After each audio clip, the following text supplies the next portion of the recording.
What's up? Brian Tong here, and you know what you're here for? The 16-inch MacBook Pro review. This bad boy right here, and you know what? It's finally out. It's real, and I'm excited because the MacBook Pro is my workhorse for all the content that I create independently, and I just have this really invested interest to it because, you know, I can't do what I do without it. And I've been very vocal about what I liked and didn't like about the MacBook Pro over the years because this is the screen, this is the keyboard, and the machine that I'm spending the most time on each week. So this is really what I like about it and what I don't, in no particular order for you.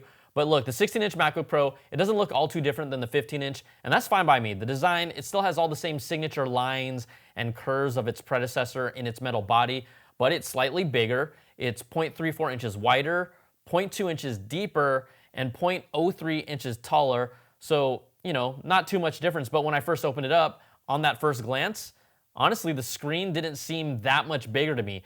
We know it's been pushed out from a 15.4 inch on the 15-inch MacBook Pro to 16 inches now, but that 0.6 inches makes a difference.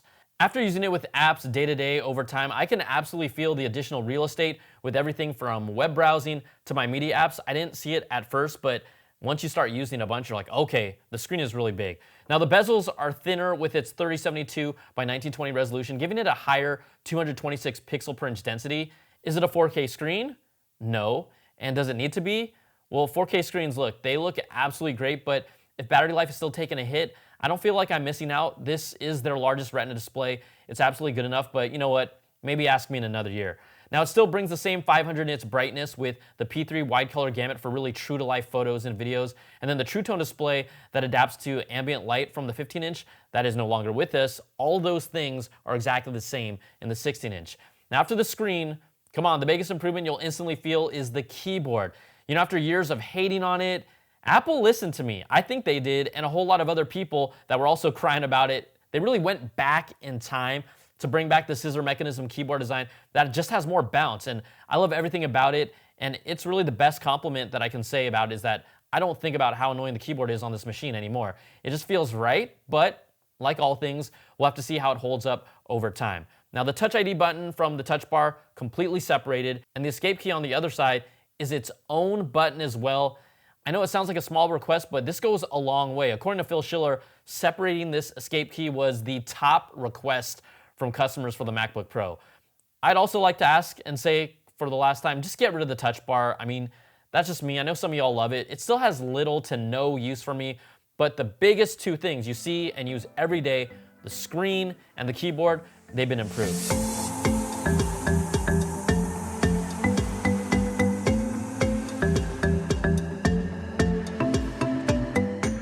Now, this MacBook Pro honestly feels like Apple is finally listening to us after all these years. Like, they responded, and this is for the people, right? The fans that have been riding with them for as long as we can remember. But the biggest surprise, though, this has to be the speakers, right? A MacBook Pro has never, ever sounded this good. I've been jealous of other laptops that had Dolby Atmos sound and just sounded amazing. Well, now you can add this guy to the list. It's a redesigned 6-speaker system with new Apple-patented force-canceling woofers. What they are is they're using dual opposed speakers to reduce vibrations that distort the sound. So when I was testing it on Spider-Man Far From Home, let's compare the 15-inch. It was simply just flatter, right? The sound did move side to side in stereo, but let's compare it to the 16-inch, and audio sounded just so much crisper and cleaner. It was immediate. Not only is it more detailed, it's also fuller with this deeper bass that you can clearly hear. Plus, it's Dolby Atmos supported, so object-based audio feels like sounds are moving around you more. It's not like a home theater system, but you can clearly like locate sounds and how they're played. I can easily say this is the best a MacBook Pro has ever sounded, and it's really a feature that I didn't expect Apple to improve on. So those are really like the first three things that hit you that I immediately felt using the Pro. But let's get under the hood a little. We won't get too nitty-gritty, but this thing is absolutely a beast with Intel's 9th gen 6-core or 8-core processors with a turbo boost up to 5 gigahertz. The MacBook Pro can finally be customized with up to 64 gigs of RAM, and that's the first ever also here, bringing 8 terabytes of solid-state storage in a notebook. This is going to be huge for pros. It's also using next-gen graphics with AMD's Radeon Pro 5000M series. It's the first 7nm mobile discrete GPU with GDDR6 video memory and an 8 gig VRAM option. Now, Apple claims performance gains for both CPU-intensive work and GPU-intensive work to be up to 2.1 times faster than previous generations. So, you know, I'm gonna put this to the test. I prefer my own real world test, and I have the 2018 15-inch MacBook Pro maxed out, right? 32 gigs of RAM with a top-of-the-line Radeon Pro Vega 20 card, and then side by side with the new 2019 16-inch MacBook Pro. Both machines have the same exact files, apps, the same everything on them. So what I did is I quit all the apps except for Adobe Premiere 2020, and then I decided to export a 4-minute and 41-second video in 4K. Now on the 15-inch, it took 5 minutes and 48 seconds to export the video. On the 16-inch, that same video, it took 2 minutes and 45 seconds to export it. That's just over twice as fast. That is exactly the performance that I needed and wanted to see to really say, hey, I'm gonna keep this MacBook Pro because, come on now, fast don't lie.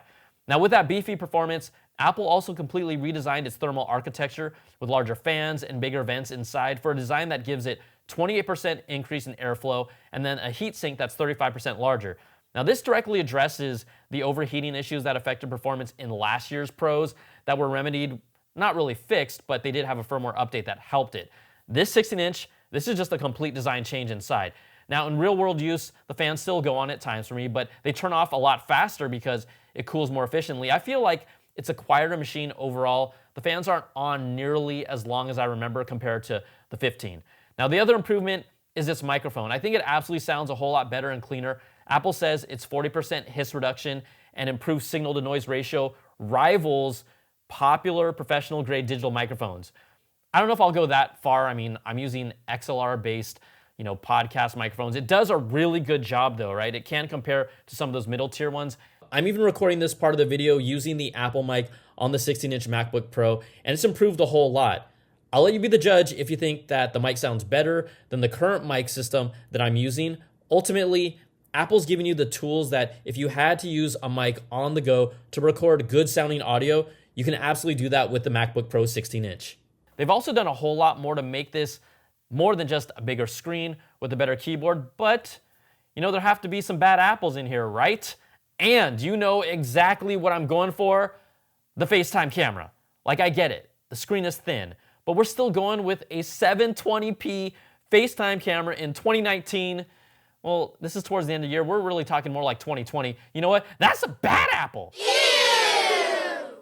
And it's so bad that I just lean my phone against my laptop when my family or friends call because the quality is so much better. This just has to be upgraded in the next MacBook Pro. Also under the hood, we have 802.11ac, not 802.11ax, or what's known as Wi-Fi 6, the next generation of Wi-Fi. It may not be a big deal right at this moment, but people keep their machines longer than a year or two, and Wi-Fi 6 is really going to be getting a whole lot more traction.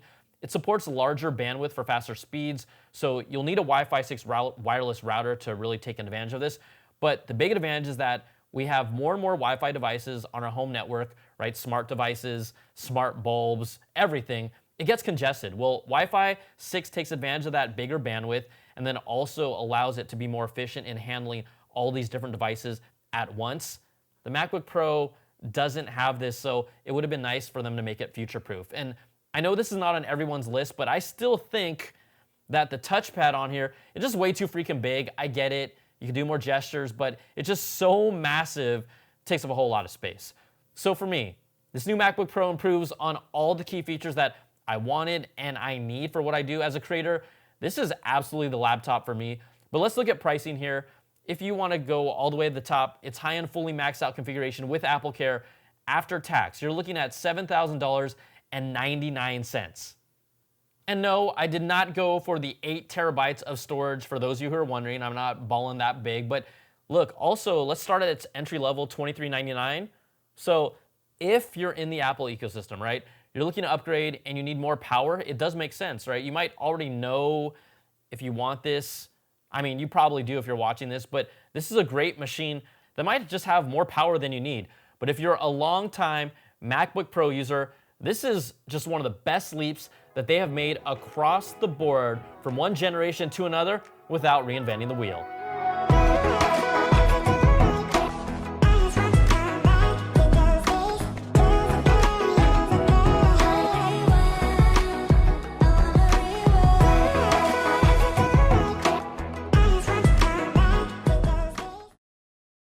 And that's a good apple. I know I had to do it Couldn't help myself.